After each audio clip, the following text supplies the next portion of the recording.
Assalamualaikum warahmatullahi wabarakatuh. Baiklah, kami di sini akan menjelaskan tentang teori konsep punishment. Saya Rosita dengan NIM 204240157 dan di sebelah saya Triana Lydia dengan NIM 204240165. Saya Elsa Sapira dengan NIM 204240153.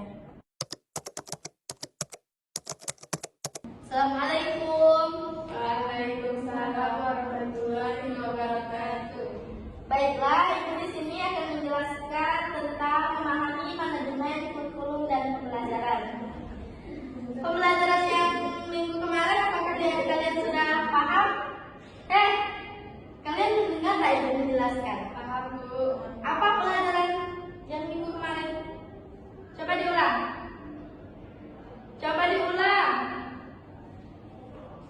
Berdiri kamu di sini. Rena, ke depan. Coba jelaskan pelajaran minggu kemarin apa aja. Coba jelaskan. Nanti kamu ya, giliran kamu. Nggak bisa? Tidak, Bu. Makanya kalau orang bicara di depan itu dihargai. Jangan orang bicara di depan, kamu bicara juga di belakang. Ya, Bu. Jangan diulangi lagi ya. Ya, Bu. Silakan Bu. Jangan diulangi lagi ya.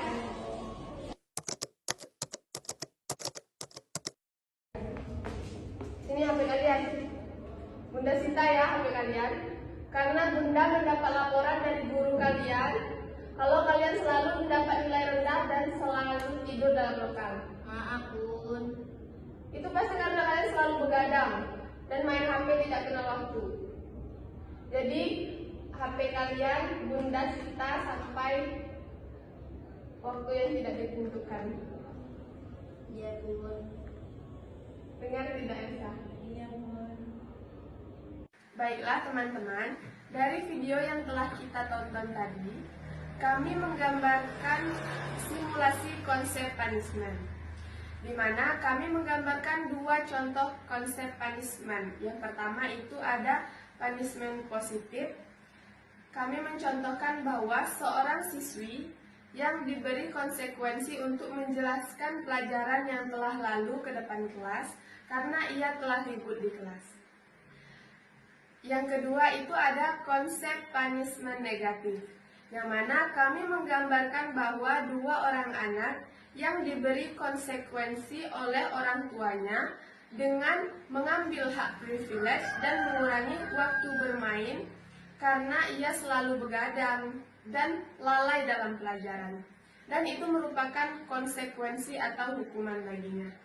Nah, teman-teman, apakah tahu apa itu punishment?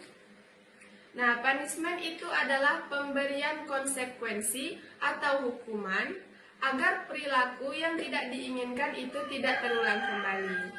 Nah, teori ini didasarkan pada prinsip bahwa perilaku yang diikuti dengan konsekuensi atau hukuman itu cenderung berkurang atau tidak terulang kembali. Walaupun begitu, teman-teman tidak boleh menghukum atau memberi konsekuensi kepada anak dengan memarahi atau memukul sehingga mentalnya menjadi hilang. Punishment positif adalah suatu jenis punishment yang melibatkan stimulus yang tidak menyenangkan atau yang tidak diinginkan sebagai konsekuensi dari perilaku yang tidak diinginkan. Tujuan punishment positif ialah mengurangi atau menghilangkan perilaku yang tidak diinginkan dengan cara memberikan konsekuensi yang tidak menyenangkan. Contoh punishment positif. Yang pertama, memberikan tugas tambahan. Siswa yang melakukan perilaku yang tidak diinginkan dapat diberikan tugas tambahan yang tidak menyenangkan, seperti membersihkan kelas atau mengerjakan soal-soal tambahan atau mengulangi pelajaran yang telah lalu, seperti yang di video sebelumnya. Yang kedua, mengeluarkan suara keras. Guru dapat mengeluarkan suara keras atau membuat siswa yang tidak menyenangkan sebagai konsekuensi dari perilaku yang tidak diinginkan. Yang ketiga, memberikan pekerjaan manual. Siswa melakukan perilaku yang tidak diinginkan dapat diberi pekerjaan manual yang tidak menyenangkan, seperti membersihkan toilet atau membersihkan area sekolah. Selanjutnya, kelebihan punishment positif. Yang pertama, dapat efektif dalam jangka pendek. Punishment positif dapat efektif dalam jangka pendek, sehingga dapat mengurangi perilaku yang tidak diinginkan. Yang kedua, dapat memberikan konsekuensi yang jelas.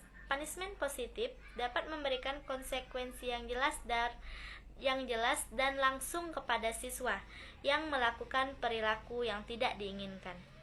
Selanjutnya, kekurangan punishment positif. Yang pertama, dapat menyebabkan efek samping negatif. Punishment positif dapat menyebabkan efek samping yang negatif seperti kecemasan, ketakutan, atau agresi. Yang kedua, dapat tidak efektif dalam jangka panjang. Punishment positif mungkin dapat tidak efektif dalam jangka panjang karena siswa terbiasa dengan konsekuensi yang telah diberikan. Yang selanjutnya, adapun kelebihan punishment negatif. Yang pertama, dapat efektif dalam mengurangi perilaku. Punishment negatif dapat efektif dalam mengurangi perilaku yang tidak diinginkan. Yang kedua, dapat mengurangi pemberian konsekuensi yang jelas. Punishment negatif dapat memberikan konsekuensi yang jelas dan langsung kepada siswa yang melakukan perilaku yang tidak diinginkan. Terus yang selanjutnya, kekurangan punishment negatif. Yang pertama, dapat menyebabkan efek samping negatif. Punishment negatif dapat menyebabkan efek samping yang negatif juga, seperti kecemasan atau ketakutan. Yang kedua, dapat efektif jika tidak konsisten. Punishment negatif dapat tidak efektif jika tidak konsisten dalam penerapannya. Yang selanjutnya, penggunaan punishment negatif yang efektif. Yang pertama, gunakan punishment yang adil dan konsisten. Guru harus menggunakan punishment yang adil dan konsisten untuk mengurangi perilaku yang tidak diinginkan. Yang kedua, jelaskan kepada siswa. Guru harus menjelaskan konsekuensi kepada siswa, sehingga mereka memahami apa yang mereka harapkan dari mereka. Yang ketiga, gunakan punishment sebagai bagian dari strategi yang luas. Punishment negatif harus digunakan sebagai bagian punishment dari strategi untuk meningkatkan perilaku siswa, termasuk penguatan positif dan strategi. Baiklah, sekian video dari kami. Video ini dibuat untuk memenuhi tugas UAS mata kuliah Psikologi Pendidikan. Baiklah, kami akhiri. Wassalamualaikum warahmatullahi wabarakatuh.